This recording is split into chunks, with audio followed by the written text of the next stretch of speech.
I wonder your thoughts on a ceasefire that we were told was imminent at the beginning of this week. Are we moving closer to one, or are things slowing down? It's really unclear at this moment. I think between Secretary of State Tony Blinken's visit to the region, his words could not be more clear that the choice on the table is for Hamas. Israel has consistently changed and been more flexible in its negotiating positions. Tony Blinken called Israel's position exceedingly generous. And still, as of yesterday, it looked like Hamas was balking. Today, it appears that another Hamas delegation is going to Egypt, who's played a critical role in these negotiations. And again, the point, I think, from all across Washington is that the choice on the table right now is completely on Hamas. Well, then, Dana, it is worth considering what kind of condition Hamas is in, the kind of strength or weakness they may be approaching these conversations with. We talked about this yesterday with Jane Harman, the chair of the National Defense Strategy Commission. This is what she told us. We'll have you respond. Hamas is using the hostages for leverage. It's kind of out of gas now. It's lost most of its fighters, and I certainly think the militants in Hamas cannot hold any power in Gaza when this moves forward. But I think there probably is some kind of deal that would even make Hamas go away. I don't know what that is yet. Dana, what do you think that is? What incentive does Hamas have to make a deal or not? Which is greater? The real challenge here is that what victory is for Israel is really different from what it is for Hamas. All Yahya Sinwar, the leader of Hamas in the tunnels in Gaza, needs to do to declare victory is survive. And he's looking around at the protests here domestically across college campuses, the pressure from President Biden's own party on him, the discussions of conditioning future U.S. military aid to Israel. He's looking at the regional pressure on Israel, the potential charges against Israeli officials from the ICC, and he's probably feeling pretty comfortable. Not to mention the fact that Israel's been very clear that there are 4 remaining battalions of Hamas fighters in Rafah. And the United States has been very clear that they don't support an operation anytime soon without a plan to evacuate the more than 1.2 Palestinian civilians that are still in Rafah. And to date, the administration has said over and over that they have yet to see that plan from Israel. So again, I think Yahya Sinwar is sitting pretty comfortably right now, and there's not enough pressure on him, which is one of the reasons why we saw Prime Minister Netanyahu just yesterday, at the same time that Tony Blinken is talking about the exceptionally generous offer on the table by Israel to release those hostages, that Israel is still going to do that military operation in Rafah. You mentioned the protests, Dana, at the risk of overstating their significance. To what extent, if any, will they impact the outcome of these talks?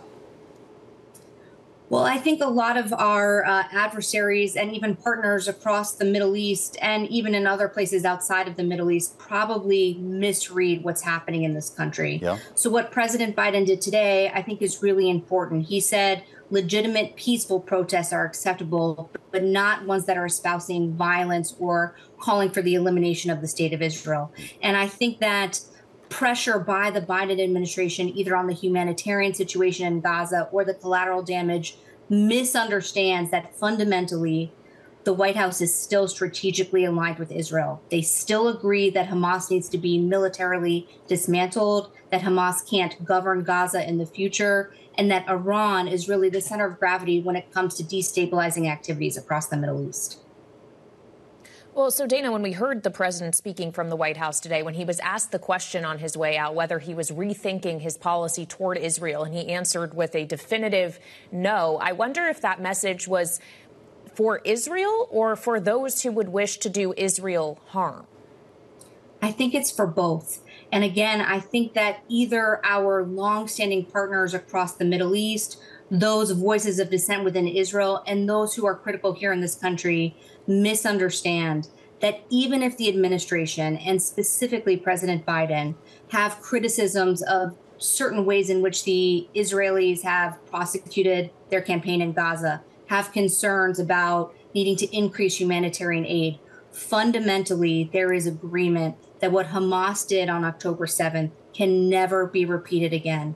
And the only way for civilians to be safe in Gaza and for Israel to be safe is for Hamas to no longer exist as a governing entity in Gaza, and for that tie where Iran can back and train and equip Hamas to be broken in perpetuity. And there, even Arab partners across the region agree they all want to see Hamas dismantled. They just don't want to see the humanitarian suffering of civilians in Gaza. It appears the pier that the U.S. military is building off the coast of Gaza will be complete and up and running as soon as this weekend, Dana, and it could impact things in a couple of ways, not only by increasing humanitarian aid, but also potentially changing the dynamic, the image of the U.S. In this particular role. How do you see this changing things on the ground? It certainly should change the image of the United States, because even today, with criticism across many parts of the world for U.S. support for Israel. And again, we heard President Biden be so unequivocal in his support for Israel today. The United States remains the top humanitarian donor across the board to Gaza and also to the West Bank. That maritime pier is going to facilitate an increase in humanitarian delivery to North Gaza, which by all reports is on the verge of a widespread famine. But that maritime pier cannot replace the land crossings that the United States has pushed the Israelis so hard to continue to open up. And again, we've seen improvement in recent weeks with the government of Israel opening land crossings into Gaza from the north and additional crossings along the side of Gaza. And even Tony Blinken in the region this week talked about the real improvement we've seen in cooperation with Israel, but the need for them to keep it up and do more.